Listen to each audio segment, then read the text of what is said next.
इस वीडियो में हम बात करेंगे कि प्रोटेस्ट पिटीशन क्या होती है। देखिए सिंपल तरीके से आपको समझाऊंगा।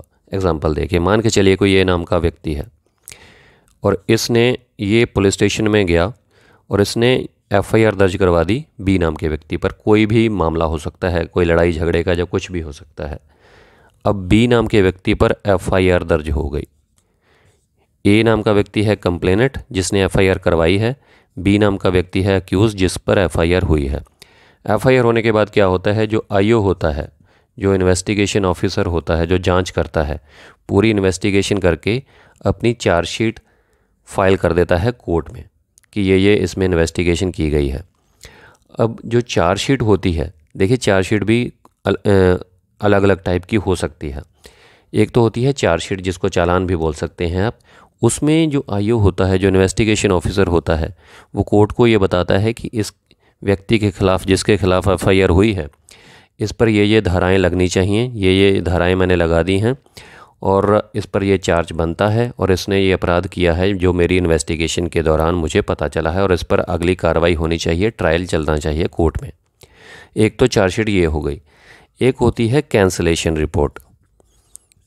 कैंसलेशन रिपोर्ट, अब जो कैंसलेशन रिपोर्ट, जिसको फाइनल रिपोर्ट भी कह सकते हैं, क्लोजर रिपोर्ट भी कह सकते हैं, इसमें यह होता है कि आईओ को ऐसा लगता है, इन्वेस्टिगेशन ऑफिसर को, जो जांच अधिकारी होता है, कि ये जो एफआईआर दर्ज करवाई गई है इस दोषी के खिलाफ, बी के खिलाफ, ये गलत हुई है एफआईआर और इसके खिलाफ कोई केस बनता नहीं है, ट्रायल नहीं चलना चाहिए और इस केस को यहीं पर कैंसिल कर देना चाहिए, ख़त्म कर देना चाहिए।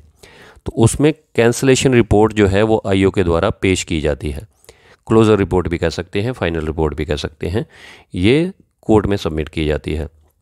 अब आईओ ने तो अपनी कैंसलेशन रिपोर्ट जो है वो फाइल कर दी, लेकिन ये जो ए नाम का व्यक्ति था, जो कंप्लेनेंट था, जिसने कंप्लेंट करवाई थी, एफआईआर करवाई थी बी के खिलाफ, इसको अगर इस बात से एतराज़ है कि ये कैंसलेशन किया जा रहा है मुकदमा, तो ये क्या कर सकता है कि ये प्रोटेस्ट पिटीशन फाइल कर सकता है।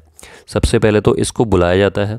जब कैंसलेशन रिपोर्ट फाइल होती है तो कोर्ट क्या करती है कि नोटिस करती है, किसको? दोषी को नहीं करती नोटिस, अक्यूज़ को नहीं करती, कंप्लेनेंट को बुलाया जाता है कि ये कैंसलेशन रिपोर्ट आईए के द्वारा फाइल की गई है, आप क्या इससे सहमत हैं, क्या सेटिस्फाइड हैं? तो अगर तो ये ए नाम का व्यक्ति जो कंप्लेनेंट है ये सेटिस्फाइड है, ये अपनी स्टेटमेंट दे सकता है कि I am satisfied with the investigation, और उसके बाद इस केस को ख़त्म किया जा सकता है क्योंकि कैंसलेशन रिपोर्ट आ गई है।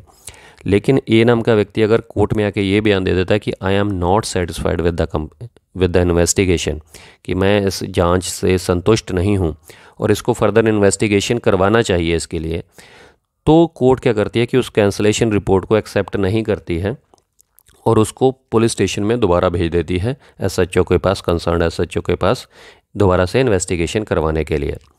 और अगर कोई प्रॉब्लम आती है तो ए नाम का जो व्यक्ति है, जो कंप्लेनेंट है, वो प्रोटेस्ट पिटीशन भी फाइल कर सकता है। इसमें प्रोटेस्ट पिटीशन क्या होती है कि इसमें कोर्ट से रिक्वेस्ट करता है जो कंप्लेनेंट होता है कि जो इन्वेस्टिगेशन आईओ के द्वारा, इन्वेस्टिगेशन ऑफिसर के द्वारा की गई है, ये पूरी नहीं की गई है, ये अच्छे से नहीं की गई है, जानबूझकर जो अक्यूज़ है उनको बचाया जा रहा है और कैंसिल करवाया जा रहा है जो मुकदमा। तो जो मतलब जो आप उस जो प्रोटेस्ट पिटीशन होती है उसमें आपको पॉइंट वाइज पॉइंट जो लकूने रह गए हैं इन्वेस्टिगेशन के अंदर, उनको बताना पड़ेगा बाकायदा कि ये वाला विटनेस लिस्ट ऑफ विटनेसेस के अंदर नहीं है, इसकी स्टेटमेंट रिकॉर्ड ज़रूर होनी चाहिए थी, या कोई इलेक्ट्रॉनिक जो सबूत है वो वहाँ पर पेश नहीं किया गया इन्वेस्टिगेशन रिपोर्ट के अंदर। तो कोई भी पॉइंट जो है आप वहाँ पर बता सकते हैं, जो पॉइंट आपको लगते हैं जो लकूने रह गए हैं प्रोटेस्ट पिटीशन के अंदर। तो इस तरीके से जो कंप्लेनेंट है, अगर वो जांच से संतुष्ट नहीं है, अगर कैंसलेशन फाइल कर दी गई है, final report, closure report file कर दी गई है इन्वेस्टिगेशन ऑफिसर के द्वारा, तो कंप्लेनेंट के पास ये अधिकार है कि वो कोर्ट में एक तो अपनी स्टेटमेंट दे दे, दूसरी अगर फिर भी प्रॉब्लम आती है तो वो प्रोटेस्ट पिटीशन फाइल कर सकता है।